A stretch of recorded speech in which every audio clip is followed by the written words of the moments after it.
Hello, Kentucky friends. Otega OA continues to be the big guy for the Cats. Besides Pope, of course, and do you agree with that? If so, subscribe to the channel. Otega OA emerges as a central figure in Kentucky basketball. Under coach Mark Pope, the Wildcats not only continue their tradition of excellence, but also find new reasons to celebrate with the meteoric rise of a player who seems destined to make his mark on the history of the program. The recent victory against LSU, 95-64, was more than a routine triumph in a competitive season. It was a spectacle led by OA, whose performance raised the level of expectation surrounding this team even higher.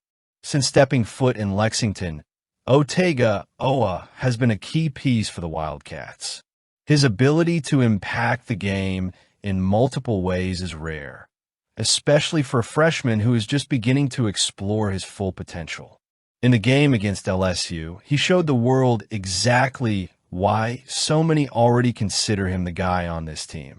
With 24 points on an impressive 9-11 shooting from the field, including a perfect 6-6 free throw, along with 8 rebounds, 3 assists, and 3 steals, Owen not only led the Wildcats to victory, but also demonstrated maturity and versatility worthy of a seasoned veteran.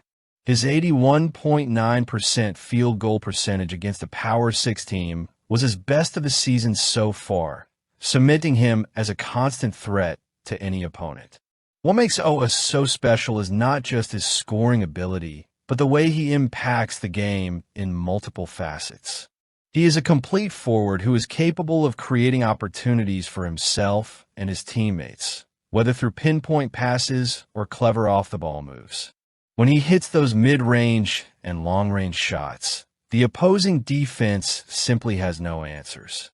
In addition, his physical presence and aggressiveness in rebounding and defending make him an irreplaceable player on both ends of the floor. It is no wonder that he has accumulated impressive numbers, such as those recorded against LSU, which put him in a select group of Kentucky players who have managed to combine at least 24 points, 8 rebounds, 3 assists, and 3 steals in a single game, something that has not happened since Patrick Patterson in 2008. OA's importance to the team has only increased as the season progresses. With the absence of Jackson Robinson, who suffered an injury that ruled him out for the rest of the season, the spotlight has been even more on the young point guard. However, he does not seem to be feeling the pressure. On the contrary, OA has responded with consistent performances, scoring more than 20 points in 7 of the last 13 games. This consistency is a reflection not only of his natural talent, but also of his dedication and discipline on and off the court. It is impossible not to notice how he has grown throughout the season, both technically and mentally, transforming himself into a quiet leader who inspires his teammates with his actions. Under the guidance of Mark Pope, Kentucky basketball has found a balance between tradition and renewal. The coach has been able to make the most of the unique characteristics of his players, especially OA, allowing him to fully explore his potential. Pope's philosophy, based on a dynamic and collective style of play, perfectly matches the skills of OA, who thrives in a system that values movement and creativity.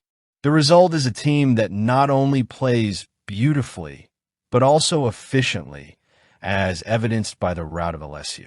Now, with the SEC playoffs approaching, all eyes will be on Kentucky and especially Otega OA. The next challenge will be against the Missouri Tigers, currently ranked as the 15th best team in the country. It will be a major test for the Wildcats, but it will also be an opportunity for OA to continue proving himself on an even bigger stage. If he can keep up the impressive pace he's been showing, there's no doubt Kentucky will have a great chance to make some noise down the stretch. In a sport where youth often equates to unpredictability, Otega OA is an exception. He's mature beyond his years, confident without being arrogant, and talented without losing his humility. For Kentucky fans, Watching this young prodigy evolve with each passing game is a thrilling experience that rekindles the passion for a program that has always been known to produce stars. And let's keep going. Vince Marrow has some news about him. Have you seen it? The possibility of Vince Marrow taking over the Bowling Green football program has generated a wave of speculation in the college sports world. Known for his influence and expertise as an associate head coach with the Kentucky Wildcats, Marrow is now at a crucial point in his career where decisions need to be made not only based on professional ambitions, but also on financial and personal considerations. Marrow's ties to Ohio are undeniable, and for many, this opportunity is particularly appealing. A native of Youngstown, he has demonstrated throughout his career that he has a deep connection to the state. His background includes notable stints as the tight ends coach at the University of Toledo in 2008 and as the head coach at Holland High School in Springfield, Ohio. These regional ties could facilitate his entry into the role of leader of a program looking to rebuild its identity and competitiveness. However, there is one significant obstacle: salary. Marrow is currently one of the highest-paid assistant coaches in college football, with an annual salary of $1.3 million in 2024.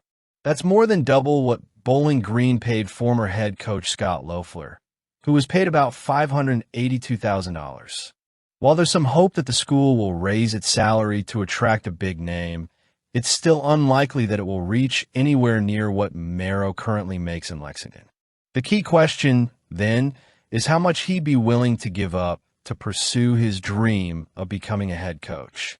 This isn't the first time Marrow has faced this kind of dilemma. In recent years, he's turned down offers from other schools, including Youngstown State and Southern Miss, as well as an offer to join Bill Belichick's staff at North Carolina. These decisions suggest that Marrow values his position at Kentucky, where he's built a solid reputation and enjoys financial stability, very highly. At the same time, though, the chance to lead a program, especially one with potential for growth in a state he's familiar with, could be an irresistible draw. For Bowling Green, hiring Marrow would be a smart strategic move. He brings with him not only experience, but also an extensive network in Ohio, a state known for producing top-tier football talent. His ability to recruit promising players and develop their skills was widely recognized during his time at Kentucky, where he played a key role in strengthening the program. Plus, his presence could help revive local interest in the team, something that's essential for an institution looking to regain its relevance in the sports world. However, it all depends on how far Marrow is willing to go to accept the challenge.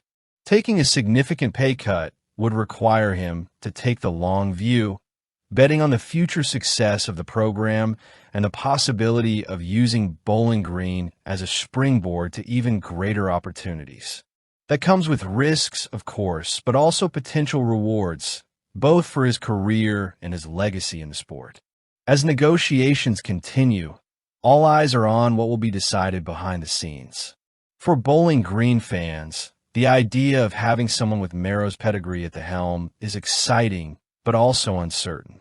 For Kentucky fans, the prospect of losing one of the program's cornerstones is concerning, but understandable given the ambitious nature of any coaching career.